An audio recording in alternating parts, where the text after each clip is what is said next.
Hello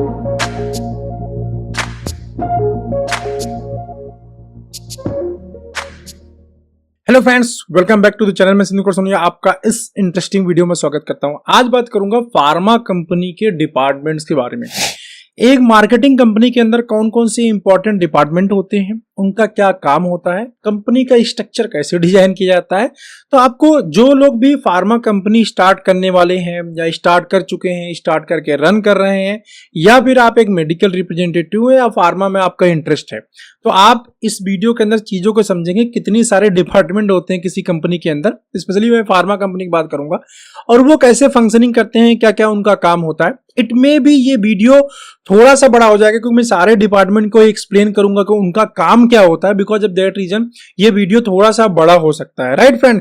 तो one by one सारे department देखता हूं, कौन कौन से इंपॉर्टेंट डिपार्टमेंट होते हैं और उनका बेसिकली क्या काम होता है। अब इसको जानने के लिए मुझे जाना पड़ेगा अपने कंप्यूटर स्क्रीन पे, जिसमें मैं आपको माइंड मैप के थ्रू समझाने की कोशिश करूंगा कौन कौन से डिपार्टमेंट होते हैं और यस वो कैसे फंक्शन करते हैं। चलो चलते हैं लैपटॉप की स्क्रीन पे।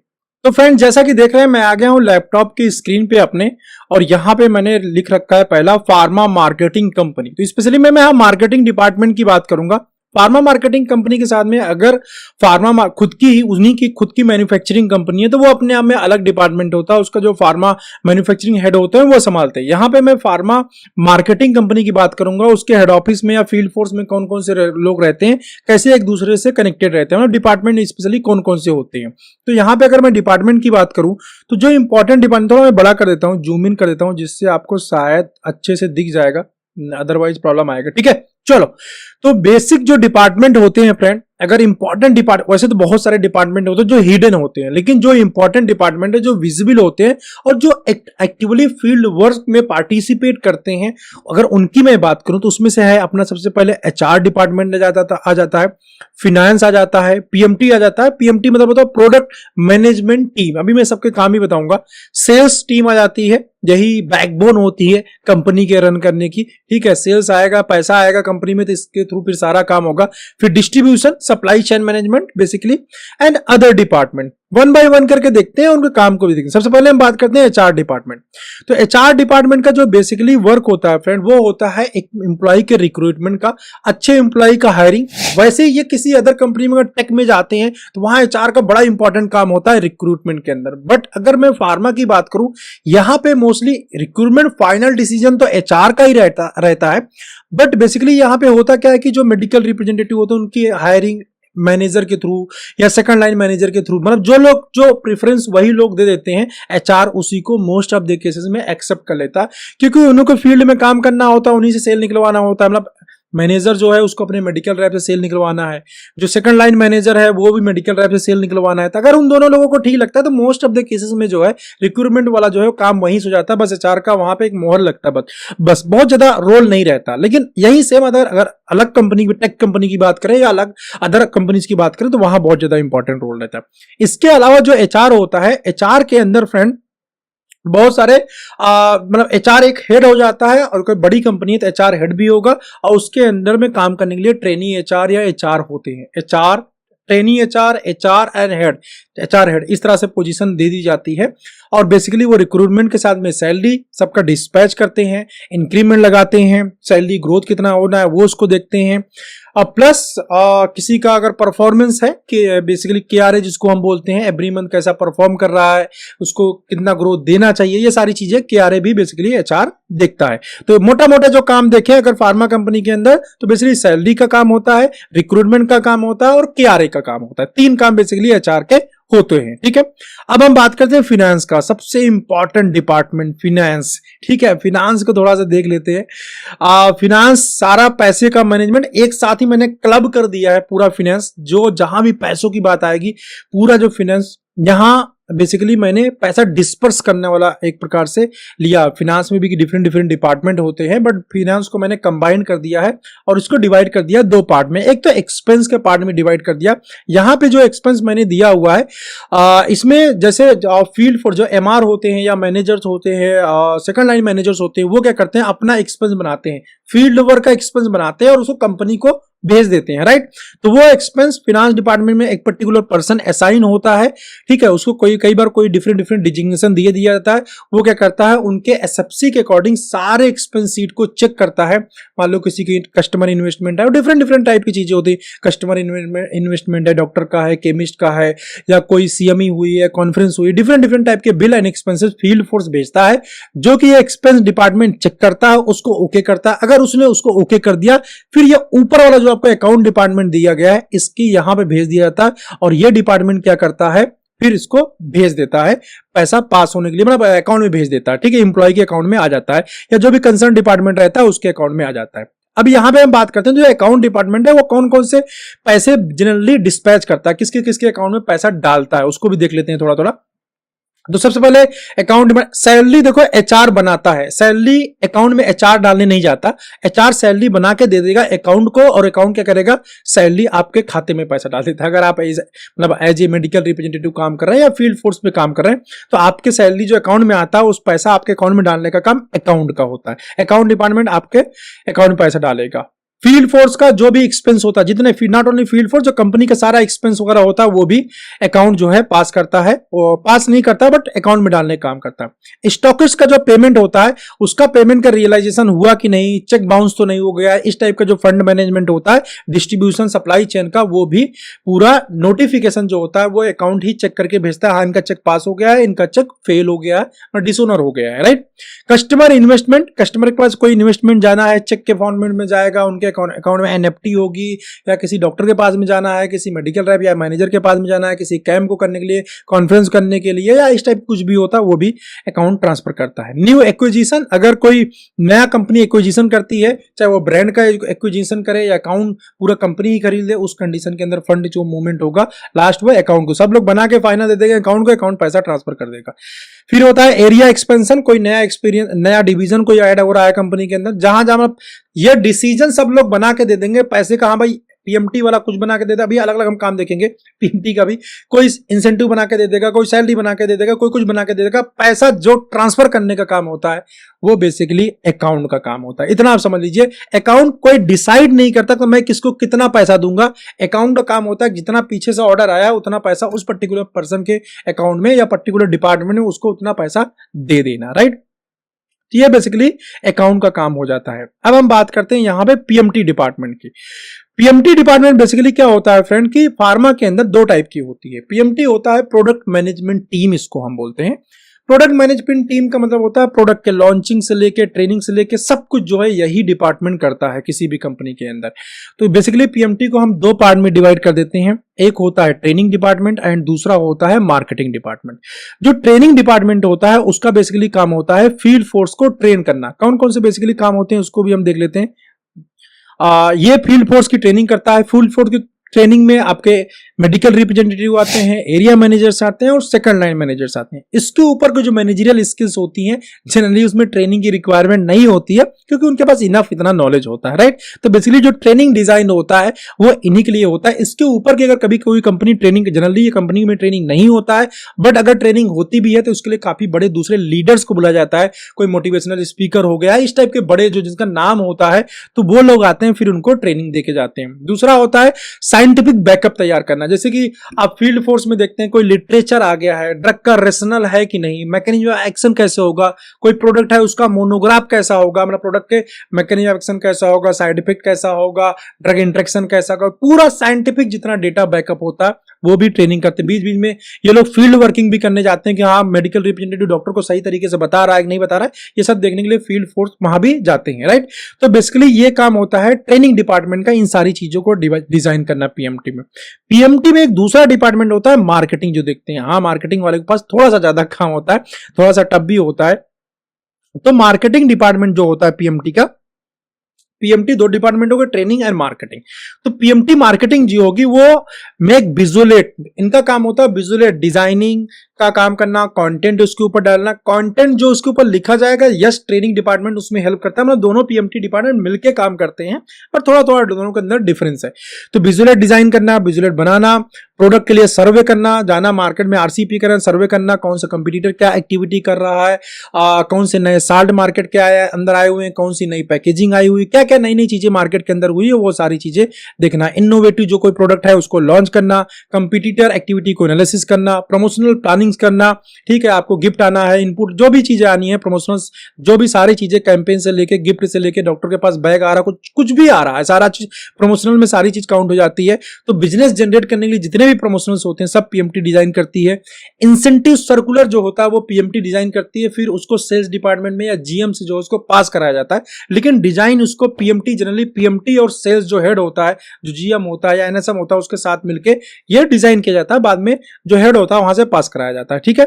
न्यू ब्रांड लॉन्चिंग भी की पूरी प्लानिंग जो है वो जो पीएमटी होती है वही करती है, बेसिकली जो मार्केटिंग पीएमटी होती है। इवन दैट की जो मैन्युफैक्चरिंग प्लांट होता है वहां भी पीएमटी जाता है, जैसे उसने अपने प्रोडक्ट की यूएसपी डिजाइन की हुई है। हर एक ब्रांड के अंदर जो भी पीएमटी डिपार्टमेंट होता है उसके अंदर यूएसपी डिजाइन करता है, तो जैसे यूएसपी डिजाइन किया हुआ वैसे ही मैन्युफैक्चरिंग कंपनी के साथ में बात करता है, वैसे ही अपने प्रोडक्ट को मैन्युफैक्चर करवाता है, राइट। तो मार्केटिंग पीएमटी का काफी बड़ा रोल होता है किसी के ब्रांड लॉन्चिंग में। ब्रांड लॉन्चिंग से लेके हिट होने तक की पूरी जिम्मेदारी, सब कुछ जो पीएमटी मार्केटिंग होता है वो बेसिकली परफॉर्म करता है, राइट। बाकी ट्रेनिंग और वो दूसरी पीएमटी जो ट्रेनिंग पीएमटी होती है वो करती है।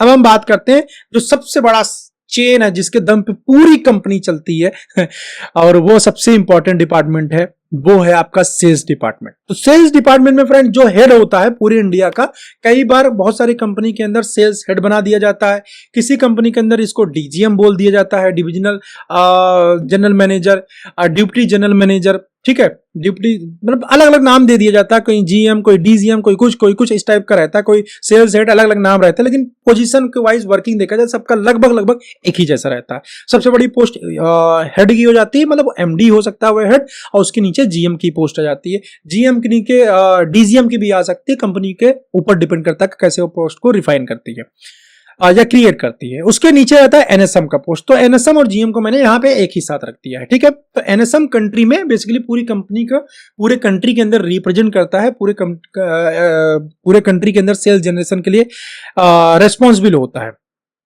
और एक एनएसएम के अंदर जरूरी नहीं है किसी कंपनी के अंदर एक डिवीजन के अंदर डिफरेंट एनएसएम, मतलब एक ही एनएसएम और दो एनएसएम भी पूरी इंडिया के अंदर हो सकते हैं।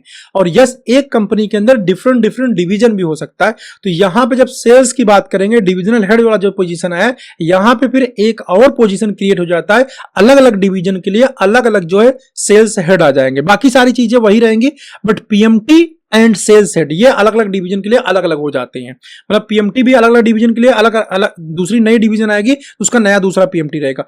एक पीएमटी दो डिवीजन को देख सकता है, एक सेल्स हेड दो डिवीजन को भी देख सकता है, ऐसा हो सकता है, चाहे तो कंपनी कर सकती है, but most of the cases में अलग अलग ही रहते हैं। तो सबसे जो ऊंची पोजीशन हो जाती है सेल्स में वो जीएम की होती है, उसके नीचे एनएसएम की होती है।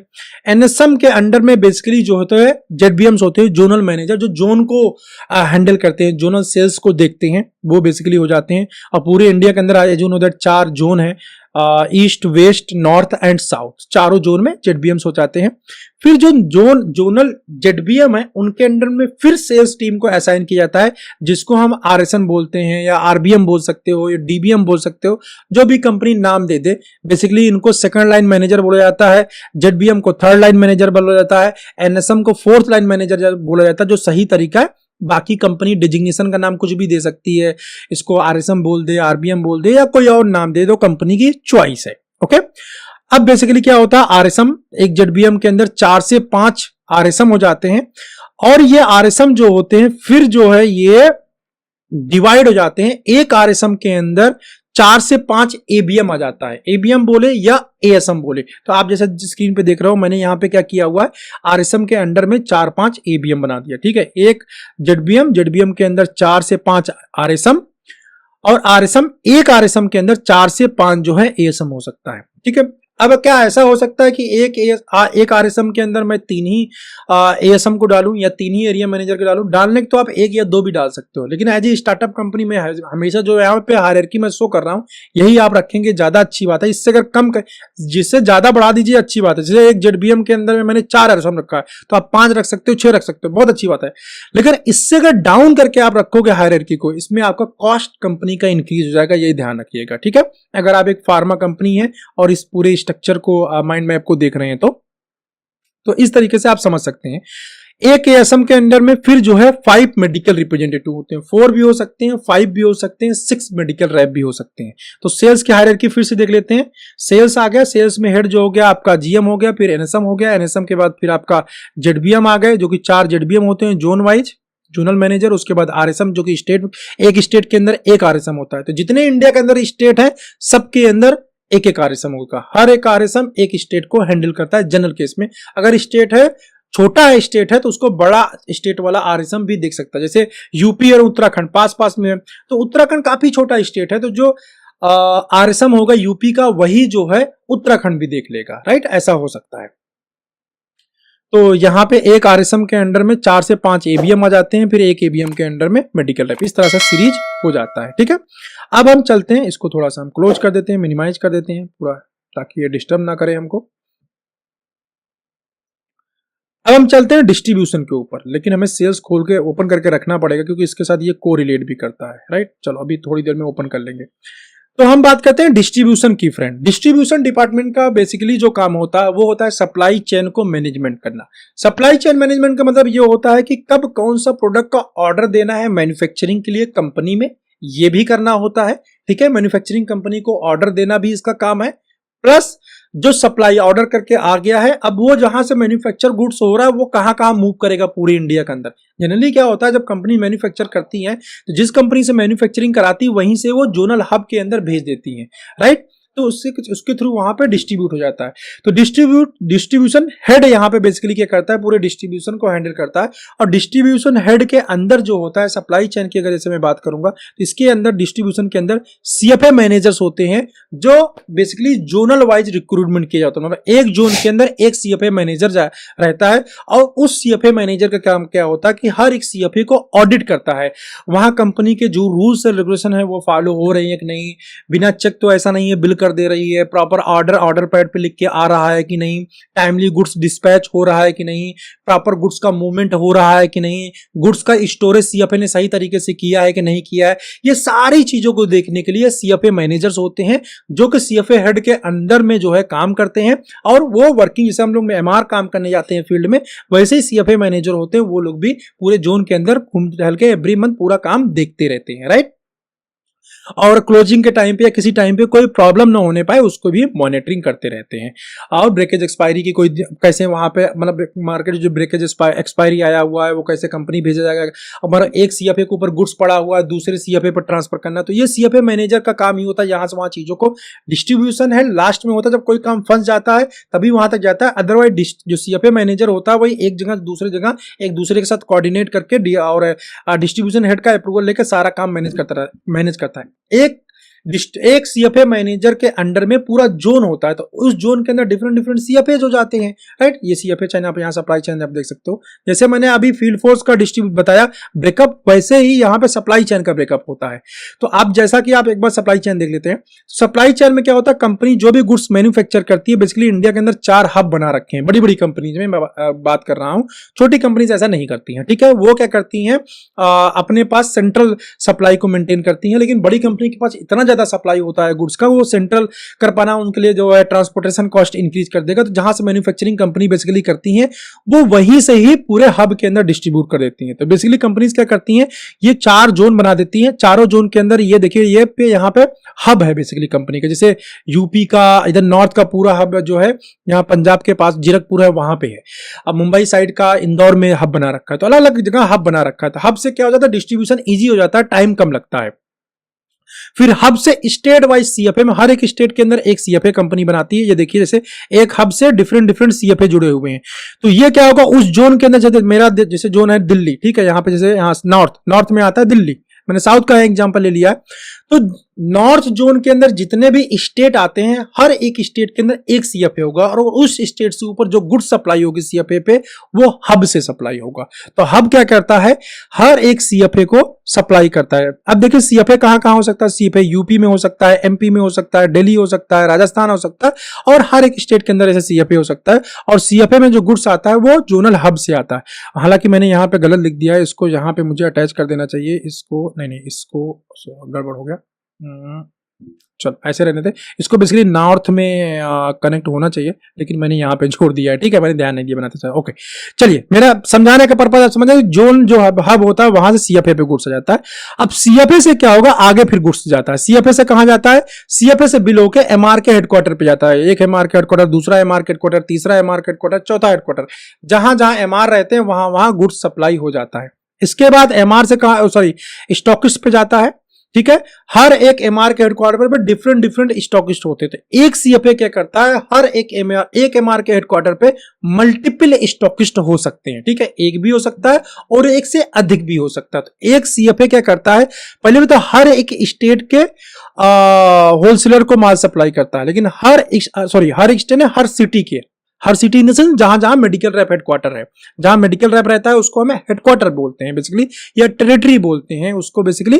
तो एक टेरिटरी के अंदर मल्टीपल स्टॉकिस्ट होगा, जैसे कि आपको यहां पे दिख रहा है, ये सीएफए है। सीएफए ने क्या करा, इस हेडक्वार्टर पे माल सप्लाई किया और इस हेडक्वार्टर पे क्या है, मल्टीपल स्टॉकिस्ट प्रेजेंट रहते हैं, तो सभी को जो है सप्लाई करेगा। अब इन सभी के पास जो सप्लाई जाएगा, इसका क्रेडिट इस वाले एमआर को मिल जाएगा, राइट, इस वाले एमआर को मिल जाएगा।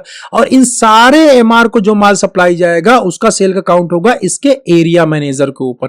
ठीक है, ऐसे डिफरेंट एरिया मैनेजर रहते हैं, वो क्या करते हैं, उसका सेल काउंट हो जाता है उसके आरएसएम के ऊपर। इस तरह से मैपिंग होता है। और स्टॉकिस्ट क्या करता है, आगे मेडिकल जो स्टोर्स होते हैं वहां पे माल सप्लाई कर देता है। तो यहां पे जैसे ये सप्लाई चेन फ्रेंड वर्क कर रहा है, इसमें थोड़ा छोटा कर देता हूं जिससे आपको थोड़ा समझ में आएगा। थोड़ा ज्यादा छोटा हो गया, तो दोनों डिपार्टमेंट में आपको एक साथ दिखा देता हूं। तो जैसे आप देख रहे हैं सप्लाई चेन डिस्ट्रीब्यूशन यहां काम कर रहा है, 4 जोन में डिवाइड हो गया, 4 जोन के बाद फिर ये स्टेट में डिवाइड हो गया, स्टेट से फिर हेडक्वार्टर वाइज डिवाइड हो गया और हेडक्वार्टर वाइज से स्टॉकिस्ट वाइज डिवाइड हो गया। सेम पैरेलल चेन होती है फील्ड फोर्स की। तो आप अगर देखेंगे ना तो ये एक दूसरे को लिंक कर रहे होते हैं। तो बेसिकली क्या होता है, जो हब होता है, जोनल हब होता है, उसका कंट्रोल रहता है जेडबीएम के पास। जो जोनल मैनेजर होता है वो उसके मूवमेंट को देखरेख काम करने की जिम्मेदारी जोनल मैनेजर को दे दिया जाता है। वैसे ही यहाँ पे अगर देखो, मैं थोड़ा सा जूम इन कर देता हूं, तो अगर आप देखोगे जो सीएफए होता है उसकी देखभाल करने की जिम्मेदारी जो होती है वो आरएसएम पे होती है। मतलब वहां पे कितना गुड्स आएगा, कितना गुड्स रहना चाहिए, कौन कौन से गुड्स मंगाना चाहिए, कितना आरएसएम की रिक्वायरमेंट है। जो आरएसएम होता है वो एवरी मंथ क्लोजिंग पे जाके सीएफए पे बैठता है और सीएफए से बिल्डिंग को देखता है। अंडरस्टैंड। तो यहां पे अगर आप देखोगे तो यहां पे जाके सीएफए बैठता है और ये हर महीने इंडेंट डालता है। इंडेंट क्या चीज होता है, इंडेंट में बेसिकली आरएसएम क्या होता है, रिक्वायरमेंट भेजता है कंपनी को कि हाँ भाई मुझे इतने गुड्स की रिक्वायरमेंट सीएफए पे। वैसे सीएफए पे हमेशा ही जितना लास्ट ईयर सेल हुआ होता है उसका 1.5 टाइम गुड्स रखा जाता है। जनरल केस में जैसे क्लोजिंग हो जाती है तो 2 तारीख से लेकर 10 तारीख के बीच में जो कंपनी होती है जोनल हब से, जो है जोनल हब से सभी सीएफए के पास गुड्स भेज देती है। और 20 से 25 तारीख के बीच में जनरली जो आरएसएम होता है वो इंडेंट डालता है कंपनी को कि मुझे इतने इतने गुड्स की और रिक्वायरमेंट है। अंडरस्टैंड। तो जो स्पेशल रिक्वायरमेंट होता है वो सीएफए पे मंगा लेता है। तो इसको फिर से थोड़ा छोटा कर देते हैं जिससे आपको चीजें समझ में आ जाए। ज्यादा छोटा हो गया, ठीक है। ये और जो एएसएम होते हैं और मेडिकल रिप्रेजेंटेटिव होते हैं वो क्या करते हैं, बेसिकली वो अपने एमआर और जो होते हैं वो स्टॉकिस्ट होते हैं उसके ऊपर कंट्रोल रखते हैं। जो एरिया मैनेजर एंड एमआर अपने केमिस्ट एंड स्टॉकिस्ट के ऊपर कंट्रोल रखता है। जो एरिया मैनेजर होते हैं वो सारे स्टॉकिस्ट के ऊपर कंट्रोल रखते हैं इन द सेंस कोई भी प्रॉब्लम आती है तो उसको एड्रेस करते हैं, उसको सॉल्व करते हैं, वहां से ऑर्डर को प्लेस करते हैं। बेसिकली काम ये होता है, राइट। तो ये डिपार्टमेंट ये एक दूसरे के साथ कोरिलेट करके काम करते हैं। Sales department and distribution department, right, ये एक दूसरे के साथ कोरिलेट करके काम करते हैं। इसी वजह कई बार इन लोगों में अनबंसी भी रहती है क्योंकि सेल वाला कहता है हमें सेल होनी चाहिए, लेकिन डिस्ट्रीब्यूशन डिपार्टमेंट क्या करता है, अगर कुछ भी गड़बड़ी रहेगा तो वो सप्लाई ही नहीं रोक देगा, सब बिलिंग ही नहीं होने देगा, ठीक है। तो यहां पे इसलिए सेल्स डिपार्टमेंट और डिस्ट्रीब्यूशन डिपार्टमेंट के में 36 का आंकड़ा चलता रहता है कंपनीज के अंदर, क्योंकि डिस्ट्रीब्यूशन अपने रूल्स को फॉलो करता है और सेल्स डिपार्टमेंट को रूल्स से ज्यादा कुछ लेना देना नहीं होता, उसको सेल्स से लेना देना होता है। कैसे भी हो, सेल हो, टारगेट हो, राइट। इस टाइप की चीजें देखने को मिल जाती हैं फील्ड के अंदर, ठीक है। दोनों को छोटा कर देते हैं। थोड़ा सा फिर और समझाएंगे। अब यहाँ पे हम देखते हैं फ्रेंड डिस्ट्रीब्यूशन डिपार्टमेंट की जब मैं बात कर रहा था, तो इसको थोड़ा सा हम देख लेते हैं। यहाँ पे distribution purchase goods from manufacturer, यहाँ पे सप्लाई चेन में जाते हैं।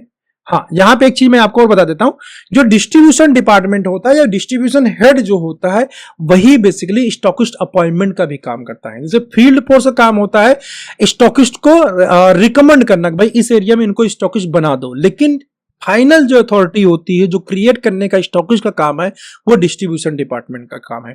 क्योंकि अगर कभी भी पैसा फंसेगा फील्ड के अंदर तो उसको जो रिकवरी होगी, वैसे तो स्टार्टिंग में कभी चेक बाउंस होता है तो एमआर या एरिया मैनेजर को भेजा जाता है कि भाई आप इनका पेमेंट करवाओ, लेकिन अगर उस केस में एरिया मैनेजर या मेडिकल रेप फेल हो जाते हैं, स्टॉकिस्ट से पैसा नहीं निकाल पाते हैं, मार्केट से पैसा नहीं निकाल पाते, तो जो डिस्ट्रीब्यूशन डिपार्टमेंट ही है जो जाएगा मार्केट से पेमेंट निकाल के कंपनी को ले आके देगा। अंडरस्टैंड? तो इसीलिए इसी रीजन की वजह से डिस्ट्रीब्यूशन डिपार्टमेंट होता है, बहुत सारी चीजें को चेक करके सोच समझ के तभी एक नया स्टॉकिस्ट अपॉइंटमेंट करता है। तो पेमेंट सप्लाई के साथ साथ, गुड्स के सप्लाई होने के साथ साथ डिस्ट्रीब्यूशन डिपार्टमेंट का पेमेंट कलेक्शन का भी काम है, उसी की जिम्मेदारी है। और जो सीएफए मैनेजर मैंने आपको बताया जो सबका ऑडिट करता है सीएफए का, वो इस पेमेंट के मूवमेंट को भी ध्यान में रखता है ताकि टाइमली पेमेंट होता रहे। ठीक है, तो ये फ्रेंड है जो एक्टिव डिपार्टमेंट है, जिसके बिना कंपनी एक प्रकार से आप बोल सकते हैं कंपनी चल ही नहीं सकती। आप फार्मा स्टार्टअप करने जा रहे हैं तो ये सारे डिपार्टमेंट आपको चाहिए।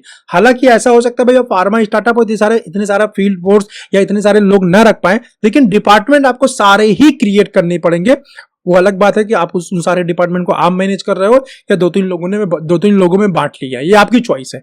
अंडरस्टैंड? तो ये सारे एक्टिव डिपार्टमेंट है। कुछ जो है और डिपार्टमेंट होते हैं जो इंपॉर्टेंट डिपार्टमेंट होते हैं बट इतने ज्यादा मैंडेटरी नहीं होते। उसमें सबसे ज्यादा जो डिपार्टमेंट है मैंडेटरी है, जो काम जिसके बिना जो कनेक्ट करता है फील्ड फोर्स को एचओ के साथ में। जो मैंने ऊपर के सारे डिपार्टमेंट बताए ये सारे एचओ बोलते हैं, हेड ऑफिस के डिपार्टमेंट बोलते हैं। इसमें सेल्स को अगर छोड़ दिया जाए तो बाकी के सारे लोग क्या करते हैं, हेड ऑफिस में ही बैठते हैं, वहीं से कंट्रोल करते हैं, फील्ड में नहीं जाते हैं।